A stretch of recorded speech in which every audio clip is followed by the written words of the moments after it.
is Radio Prague International, coming to you from the Czech capital. Hello and welcome, I'm Romana Grajcerova and you're listening to Czechia in 30 minutes, the show where we give you a rundown of what's recently been happening in the country in just half an hour. Coming up on today: Fruit gathering wins top prize while Juliette Binoche honored at Karlovy Vary. Linda Nosková and Karolína Muchová reflect on historic Czech Wimbledon final. All that in just a few minutes, but first, here is some of today's top headlines brought to you by Daniela Lazarová. News. Motorist Party MP Filip Turek was involved in a traffic accident near Prague's IP Pavlova metro station shortly after noon, the Czech news agency reported. According to initial reports, his car collided with an ambulance which overturned onto the tram trucks. The ambulance driver was injured. The ambulance, operated by Prague's Motol and Homolka University hospitals, was transporting blood and other biological material. Police are investigating the crash. A police spokeswoman said the ambulance appeared to have been travelling with its emergency lights on when the collision occurred. A source familiar with the investigation told the Czech media that Turek appeared to have been driving the car and remained at the scene after the accident. The Czech government has decided not to extend fuel price regulation, ending a measure that has capped petrol and diesel prices since April. The price ceilings will expire on Sunday, with fuel prices returning to market-based pricing from Monday. Finance Minister Alena Schillerová said the extraordinary market conditions that prompted the measure had passed. She added that the Finance Ministry would continue to closely monitor fuel prices and retailers' profit margins. Prime Minister Andrej Babiš has rejected President Petr Pavel's proposal to resume regular meetings of the country's top constitutional officials on foreign policy, Czech television reported. Babiš said the government and president had different views and that he had no time for such consultations. Pavel argues coordination is essential, particularly on foreign and security policy. Senate Speaker Miloš Vystrčil said the absence of the meetings weakened Czechia and that differing views made dialogue even more necessary. Relations between the president and government have recently been strained by a dispute over Pavel's participation in the NATO summit in Ankara. Czech companies could recover approximately $650 million in U.S. tariffs they previously paid under reciprocal duties introduced by President Donald Trump last year. The U.S. Supreme Court overturned the tariffs in February, meaning that the U.S. administration must refund the payments to companies that file claims. The estimate was provided by Pavel Eichner, director of Czech Trade's regional office in Chicago. He said the figure represents the maximum potential refund based on calculations of individual tariff payments, adding that most eligible companies are seeking reimbursement now that the court has confirmed the ruling. Around 650,000 packs of infant formula later deemed unsafe were distributed in the Czech Republic before authorities identified the contamination, according to Seznam Zprávy. European authorities traced the contamination back to October 2024 and linked it to a specialized ingredient imported from China. Only about 132,000 packs were recalled, while it remains unclear how many of the remaining products were consumed, discarded, or are still in households. Czech authorities have recorded 25 suspected cases of illness and one confirmed case. Following the incident, the European Commission tightened inspections of Ara oil imported from China, requiring laboratory testing from February onward. The toxin involved, cerolide, can cause vomiting, diarrhea, and abdominal pain. Czech tractor maker Zetor Tractors is ending tractor production in Brno after 80 years, relocating manufacturing to India as production in Europe is no longer considered economically efficient, the company said. Brno will remain home to the company's headquarters and development center, while a spare parts business and distribution hub are also being established there. The end of production will affect 33 employees, according to a company press release. pace. Since 2024, Zetor has been assembling tractors in Brno from existing stockpiled components, having already ended the production of gearboxes and engines. The company employed around 150 people in Brno last year. The Czech Hydrometeorological Institute has issued a level 2 warning for very severe thunderstorms expected to affect the entire country on Tuesday from 11 a.m. to 10 p.m. Forecasters say the storms could bring torrential rain of around 50 millimeters, hail up to 2 centimeters in diameter, and wind gusts of up to 90 kilometers per hour. Strong thunderstorms are also expected on Wednesday, particularly in eastern Bohemia, Moravia and Silesia, mainly during the afternoon and evening hours. And finally, a quick look at the weather forecast for Tuesday. The day should be clear to partly cloudy with day temperatures ranging between 26 and 31 degrees Celsius. The afternoon hours, as you already heard, are expected to bring heat storms around the country. The landmark 60th edition of the Karlovy Vary International Film Festival was won by the Myanmar-made Czech co-produced Fruit Gathering. Meanwhile, the great French actress Juliette Binoche received a Lifetime Achievement Award from the region's biggest film event. Ian Willoughby has more. Velkou cenu Křišťálový globus získává film natočený v koprodukci Myanmar Česká republika. The Grand Prix for Best Film at the 2026 Karlovy Vary went to Fruit Gathering. It's a Burmese, Czech and French co-production and was the first ever work from Myanmar to compete for a Crystal Globe. Fruit Gathering centres on the life of a young woman who falls for a female friend and workmate and was directed by Aung Fyo. This is my first film. It is set in the contemporary Burma and a working class society. I think I also brought up in that society, like lower middle class when I was younger. And then this is a standard of people I really very familiar with when I growing up. And also telling the personal story. It's just about someone who wasn't properly loved when she is brought up, and when she actually sees someone she loves, is unable to express the love. Denmark's The Guest earned a Best Director gong for Mads Mengel, as well as walking away with the Special Jury Prize.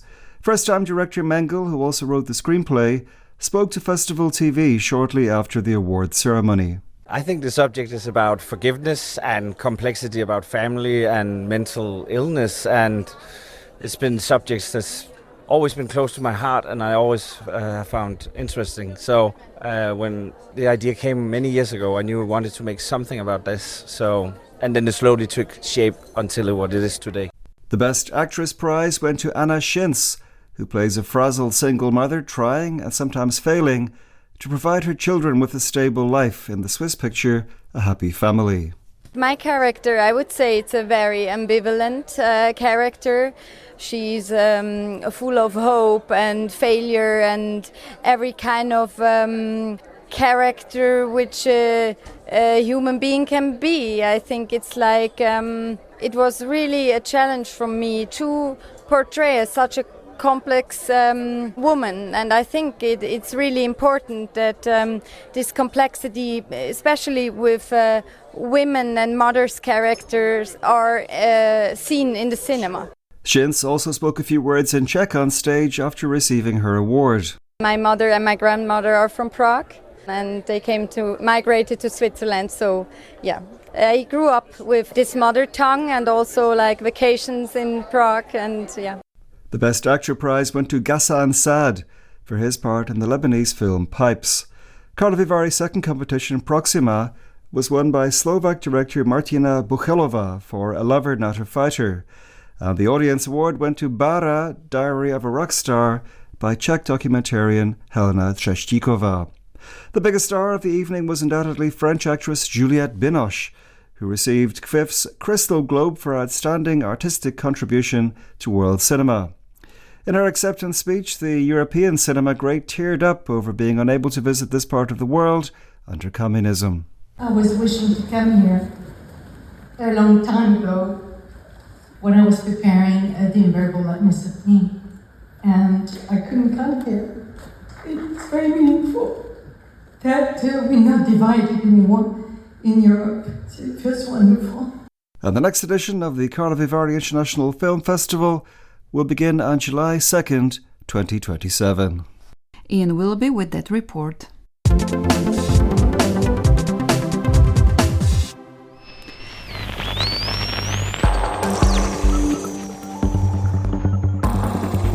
This is Radio Prague, Czechoslovakia.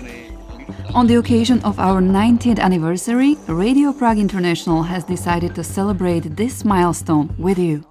Our voice has been broadcast to the world for 9 decades. Now it is time for your voice to be heard on our program. Tell us your story.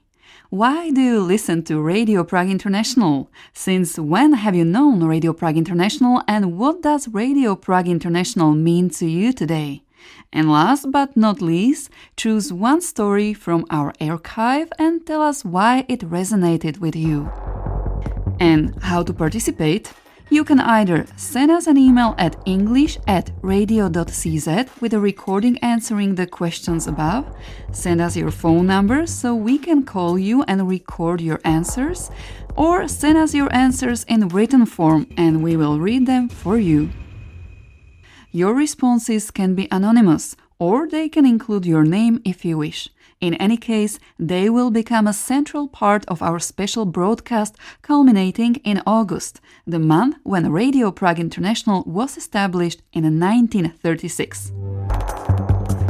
For 90 years, our station has been broadcasting stories of people, places and events that we believe would be valuable to you.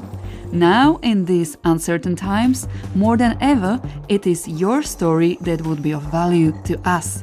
Share it with us, share it with the world. The floor is yours.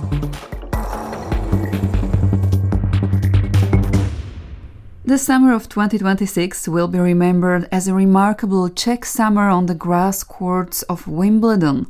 Linda Nosková's triumph over Karolína Muchová in a historic all-Czech final has added another extraordinary chapter to a long tennis tradition. Vít Pohanka looks back at Czech successes at Wimbledon. Prague-born Jaroslav Drobný won the men's singles title in 1954, although by then he had fled communist Czechoslovakia and was representing Egypt. Jan Kodeš became the first player representing Czechoslovakia to win the Wimbledon singles title in 1973. Then Czech-born Martina Navrátilová went on to win the women's singles title a record 9 times, although she represented the United States for most of those victories. Jana Novotná triumphed in 1998, Petra Kvitová in 2011 and 2014, Markéta Vondroušová in 2023 and Barbora Krejčíková in 2024. And now, in 2026, Linda Nosková has added her name to that extraordinary list. Both the following recordings were published on the official Wimbledon YouTube tournament channel. So here is Linda Nosková answering the questions of former British tennis player Annabel Croft on centre court moments after becoming Wimbledon champion. Wow, what a match, what a thrilling contest. Linda, you always said you didn't know how to celebrate, and I think we noticed that you do now.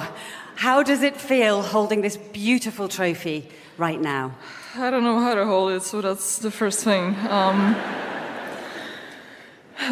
It feels incredible today, and all these matches have been so tough, so physically or mentally tough.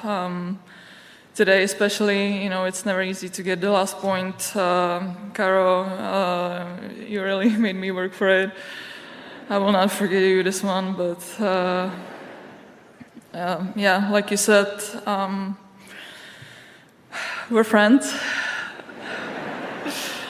I'm so glad that I could play my first Grand Slam final with you. I think we made a history today.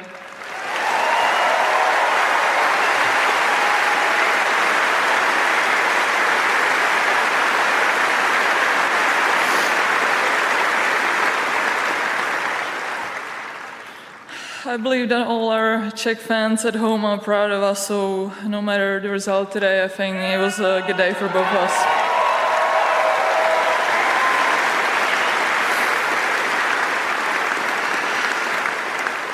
I want to congratulate your team. You especially have been such a fighter, and you guys, good 2 weeks for you and a great season as well, so congrats as well.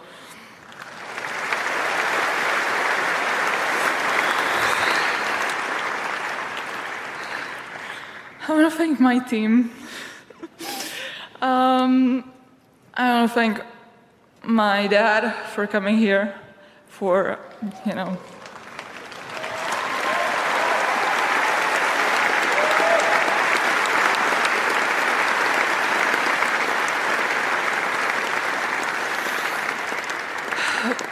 for my family members coming here, flying here. I know you don't like flying, so I appreciate it. I want to thank all my friends, all my supporters, all my sponsors, all my agents, all my whole team. I want to thank Agata for the best atmosphere manager I could wish for. And I want to thank my coach for being with me, which is not easy all the time, but we have been together for 6 years now, I think, and I'm so grateful for you. I would not be here without you.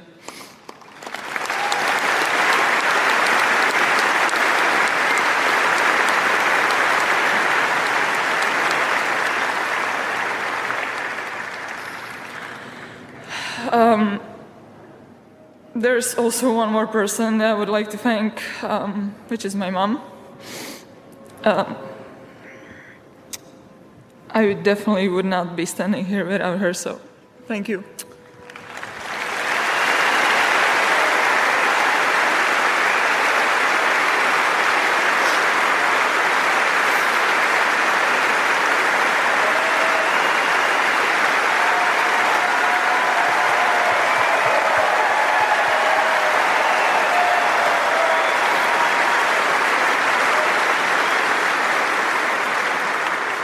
Guys, I don't cry normally. This is not okay for me. I have been enjoying these 2 weeks so much. All the sad tears, all the happy tears, all the sweat and blood put into this. It was all worth it, so I will definitely never forget these 2 weeks. And one more thing, I want to thank all the fans.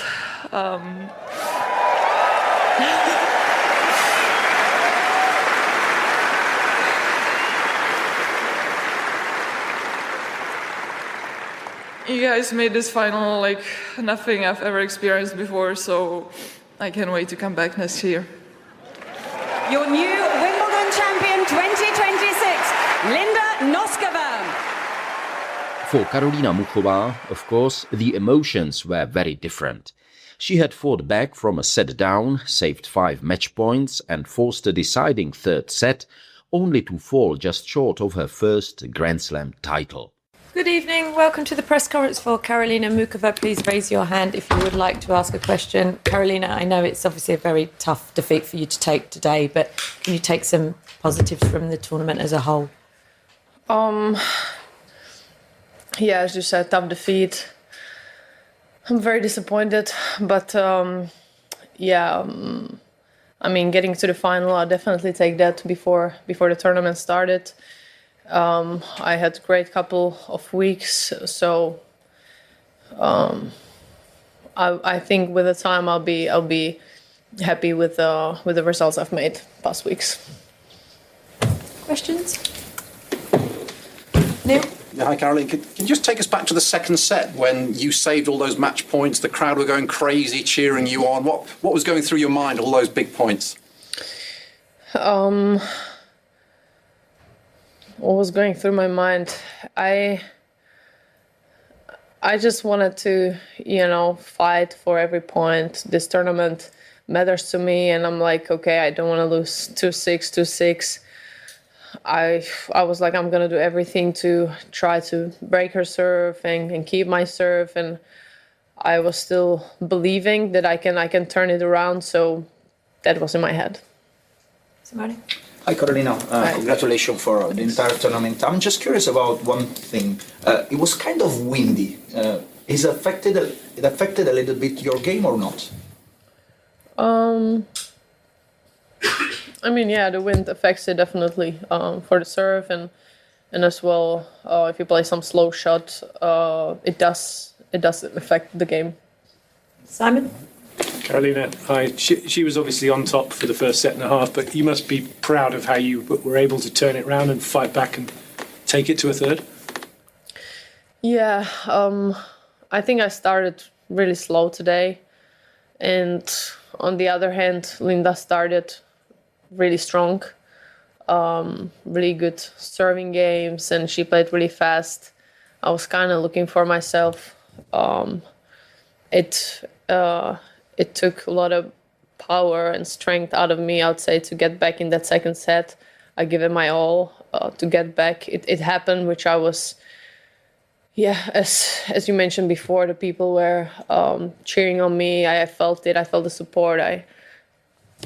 I felt the momentum in the second set that I turned it around. So that was definitely nice that it happened. It was tough. It took, as I said, some strength out of me, and unfortunately, then the start of the third kind of slipped through my fingers.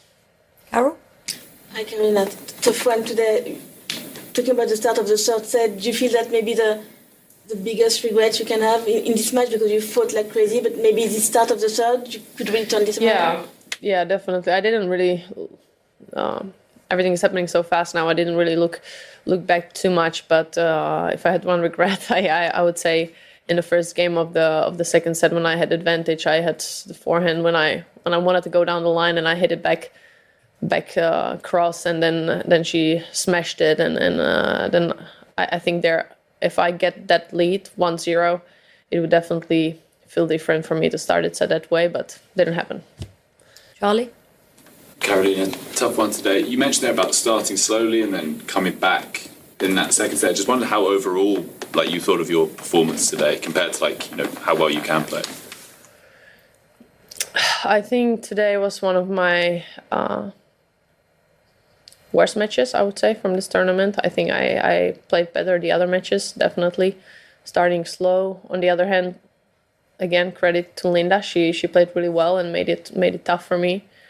But I mean, in the second set, when I made that break and was able to break it again and hold the serve and win that second set, I'd repeat myself. I felt the momentum. I felt like, okay, I can do it. I can, turn it around. Even I didn't feel so good on the court today. I'm like, I'm gonna just put the ball over the net. However, but then again, it didn't happen. Do you have a sense of why it wasn't your best performance? Sorry? Do you have a sense of why it wasn't your best performance today? Did you feel anything going out there, or? Well, I'd say after the semifinals, it was a pretty tough match. I definitely felt it physically. So I would say I was a little more tired after that match with Coco. I didn't want to think of it. I was like, okay, I'm gonna give it my all. But I think maybe that, definitely the nerves as well. I really wanted to win today, so maybe it tied my hands a little bit today from the start. But yeah. Cedric? Yeah. Based on your experience, how long will it take to overcome the loss? I'm asking the question because, of course, there's a lot of emotion, but in your words to the crowd, you said, I'll be back, I want to win another Grand Slam, which was a quick switch. So how long will it take, based on your experience, to overcome the defeat? I don't know. It will definitely take me a few days. But again, I was in the finals. It's still pretty great achievement. It's still something I would take before the tournament. I think my game is good. I'm improving. So I feel good on the court. And Yeah, it's a dream of mine. It's a goal of mine to lift that Grand Slam trophy. So this is a setback, but as well a motivation. That was tennis player Karolína Muchová in the story prepared by Vít Pohanka. You can find a longer version of this report in a special edition of Czechcast, available on all major podcast platforms. Where land was once drained, water is now being held back. Forest managers in Western Bohemia are reversing decades-old practices by creating ponds and wetlands designed to retain moisture and support a more diverse forest landscape. Daniela Lazarová has more. The landscape around the Rokycany has seen significant changes in recent years. Foresters are creating new ponds to help keep water in the landscape as drought and rising temperatures put pressure on local ecosystems. 11 have already been completed and more are in the pipeline so as to retain as much water in the landscape as possible. Stanislav Suda, head of the Rokycany Municipal Forest, says fighting drought has become one of the big priorities in recent years. The construction of this pond took about 10 days. We made use of the natural conditions as the area was muddy and trees were being uprooted. Nothing much would probably have grown here anyway.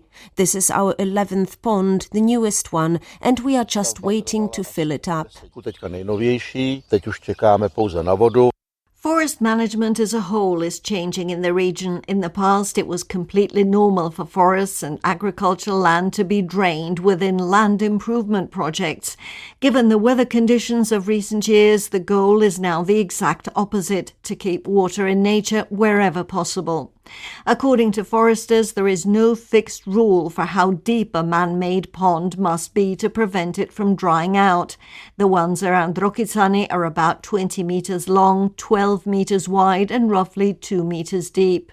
Forest managers are also trying to avoid areas which dry out rapidly and are planting more suitable tree species.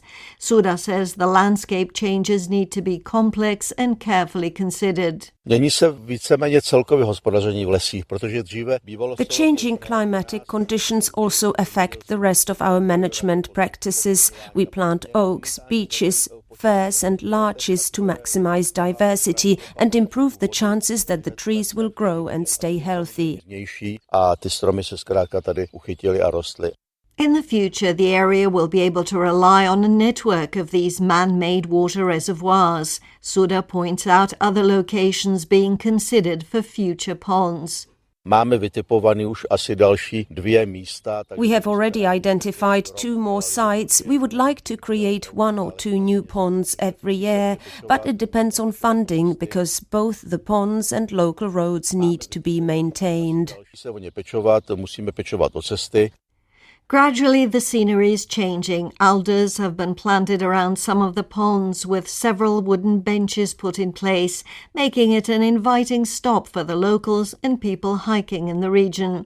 In addition to the 11 ponds built to retain water, the Rokycany Forest Management has also incorporated a wetland into the landscape. Turning the tide will not happen overnight, but with every new pond and wetland, foresters around Rokycany are giving water a better chance to remain in the landscape, and the forest and local inhabitants a better chance to adapt to a fast-changing climate. Thank you to Daniela Lazarová for her report.